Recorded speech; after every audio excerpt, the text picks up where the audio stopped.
नमस्कार, मैं doctor Anupama Singh, consultant gynaecologist and infertility specialist at popular hospital Varanasi.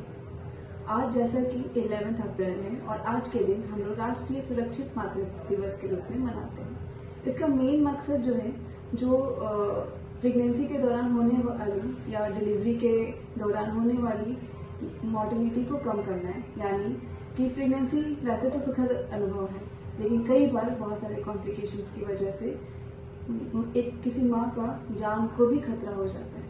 इसी चीज को हम कम करने के लिए कि सुखद अनुभव को सुखद ही रहें और इसको दुखद में ना बदलें, इसके लिए हमें जागरूक होने की बहुत ज़्यादा ज़रूरत है। तो जागरूकता आप स्टार्ट करो। तो जो नॉर्मल प्रेगनेंसी के लिए सबसे ज़्यादा ज़रूरी स्टार्ट होती है एक लड़की का जिसको पीरियड आने लगता है। कहते हैं कि अर्ली स्टेज, इनफैक्ट जब बच्चा पेट में होता है तभी से बहुत सारी चीज़ें ऐसे चेंज होने लगती हैं जो बाद में एडल्टहुड में वो दिक्कत कर सकती हैं। तो आप जब पेट में बच्चा है तो भी, और जब जैसे ही किसी को पीरियड आता है तो हम वहाँ से स्टार्ट करते हैं। जैसे एडोलेसेंट पीरियड में कोई फीमेल है तो उसको जो पीरियड आ रहा है तो उसमें ऑलरेडी मरीज को ब्लड लॉस होते हैं। ब्लड लॉस की वजह से खून की कमी होती है और बहुत सारी न्यूट्रिशन डेफिशिएंसी भी होती है। तो उस समय से आपको उस लड़की का बहुत ही ख्याल रखना है कि आयरन रिच फूड दें, जैसे अंकुरित चना, गुड़, केला, हरी सब्जियां इत्यादि। प्लस विटामिन डी और कैल्शियम की भी कमी ना हो, इसके लिए रोजाना दूध, दही इत्यादि का सेवन करें। और साथ साथ में अगर वो नॉनवेज लेते हैं तो नॉनवेज का भी सेवन कर सकते हैं। इसके साथ में और चाहूंगी कि वो, जैसे लड़कियां, बहुत सारी लड़कियां खेलकूद नहीं करती तो उनकी हड्डियां बहुत कमजोर जाती है, क्योंकि हम धूप में जाते हैं तो उस समय विटामिन डी भी मिलता है। और जैसे ही हम प्रेगनेंसी अगर करते हैं तो नॉर्मली हमें प्रेगनेंसी प्लान करके करना चाहिए, ताकि हम डॉक्टर की सलाह लें और उनसे कुछ ब्लड टेस्ट करा लें पहले, प्रेगनेंसी प्लान करने के पहले। और अगर कुछ गड़बड़ी होती है तो उसको पहले ट्रीट कर ले, कंट्रोल में कर लें, उसके बाद प्रेगनेंसी प्लान करें। ऐसे प्रेगनेंसी में होने वाले कॉम्प्लिकेशंस को कम किया जा सकता है।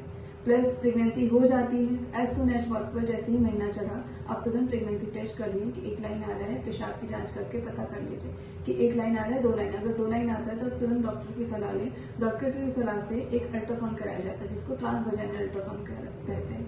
उससे हमें पता चलता है कि बच्चा 1 है या 2 है या मल्टीपल है।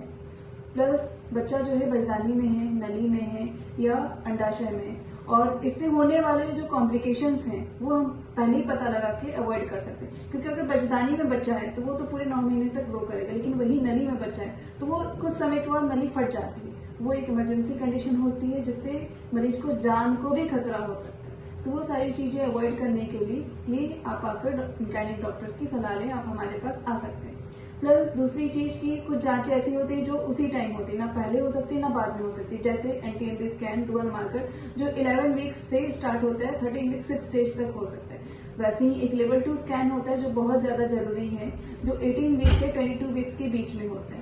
इससे हम लोग बच्चे में होने वाले विकृति के बारे में गर्भावस्था के दौरान ही पता लगा सकते हैं। हम लोग डिटेल बच्चे की विकृति के लिए जांच करते हैं, जैसे बच्चे का सिर, रीढ़ की हड्डी, हाथ पैर की बनावट, प्लस अंदर की ऑर्गन जैसे लीवर, किडनी इत्यादि, वो सब की डिटेल जांच होती है। वो जांच पहले भी नहीं दिखती है और छोटा होने की वजह से, और जैसे जैसे बच्चा बड़ा हो जाता है तो हर चीज के बारे में नहीं देखा जा सकता है। बहुत सारे लोग बोलते हैं कि पहले विकृति आई थी लेकिन अब 30वें हफ्ते में तो दिख नहीं रही, लेकिन ऐसा जरूरी नहीं है कि वो विकृति दिख नहीं रही तो विकृति हो नहीं, वो दिखती नहीं है टेक्निकल प्रॉब्लम की वजह से। तो विकृति डिलीवरी के बाद भी विकृति निकल सकती है। और आजकल इतनी महंगाई के जमाने में इंसान को 2 ही बच्चे हों लेकिन स्वस्थ हो, तो इसीलिए हम लोग ये सारी जांचें कराते हैं। जरूरी नहीं कि घर में किसी को प्रॉब्लम हो, किसी को नवजात विकृति की दिक्कत हो तभी ये जांच करें। ये जांच सभी को कराना अनिवार्य है। इसके अलावा आप रेगुलर फॉलोअप कराते रहें, उससे डॉक्टर आपको बताएंगे कि बच्चे के जो आसपास पानी है, बच्चे के आसपास जो पानी है, बच्चे का खेड़ी कहाँ पे है, बच्चे के आसपास पानी है, बच्चे की जो ग्रोथ होनी चाहिए समय के अनुसार उतनी ग्रोथ हो रही है नहीं हो रही है, ये सारी इन्फॉर्मेशन आपको डॉक्टर समझाएंगे और उसके अनुसार हम लोग डिलीवरी प्लान करते हैं। और डिलीवरी अगर होती है और तो कोशिश करें डिलीवरी अच्छे से अच्छे संस्थान में करें। कई बार हमारे पास मरीज आते हैं जो डिलीवरी तो कहीं पे कराए थे, नॉर्मल डिलीवरी के बाद भी कॉम्प्लिकेट करके आते हैं कि बीपी पल्स नहीं मिल रहा है। फिर पता चलता है जो चीरा लगा है, चीरे के आसपास बहुत ज़्यादा खून के थक्के जमे हैं। तो वो सारी कॉम्प्लिकेशन अवॉइड करने के लिए आप एक अच्छी जगह पे डिलीवरी कराएं। प्लस अगर नॉर्मल डिलीवरी ऑपरेशन वो डॉक्टर की सलाह पे कराएं। फिर उसके बाद डिलीवरी एक और चीज जो बहुत ज्यादा जरूरी है जिसको मैं फोकस करना चाहूंगी कि बहुत सारे लोग आजकल की भ्रांति होती है बहुत सारे लोग के अंदर कि अगर ऑपरेशन करके बच्चा हुआ है तो वो दूध नहीं पिलाते हैं तुरंत। उनको लगता है नहीं 2-3 दिन के बाद ही दूध पिलाना, लेकिन ऐसा नहीं है।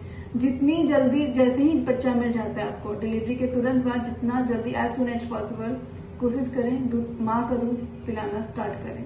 तो जो शुरुआत के दिन में पानी जैसा जो दूध जाता है वो बच्चे के दिमाग के लिए बहुत ज्यादा फायदेमंद होता है।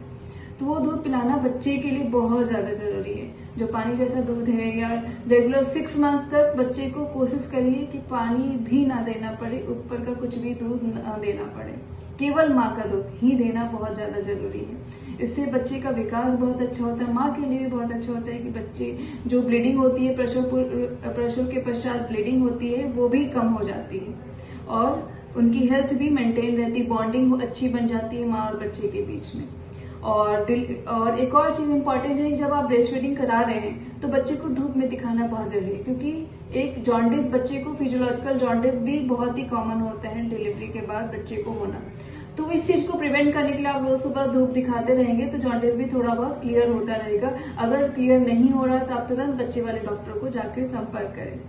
इसी के साथ थैंक यू।